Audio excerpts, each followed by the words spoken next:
Let's take a look at Feedback Aid for math. Our question here is asking the student to find a mistake in this solution of solving the equation.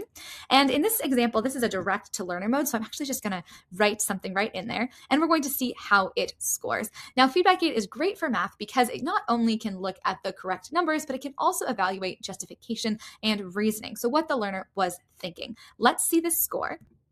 Now here I can see that while I correctly identified the mistake, I got the term incorrect. So it should be 6x squared minus 8x, not minus 4x. And that gives me my explanation and helps understand how to do better for next time. If we go look at another example, let's look at this 7th grade math one now. In this question, we really want to test the learner's understanding and mathematical intuition around square roots. So let's generate feedback for this first answer, which is actually a good estimate of the root 11.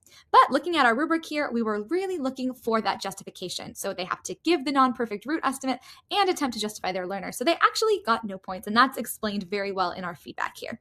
Let's go to the next one. Here, our learner is giving a justification, so it's between 3 and 4 because the root must be between the roots of root 9 and root 16.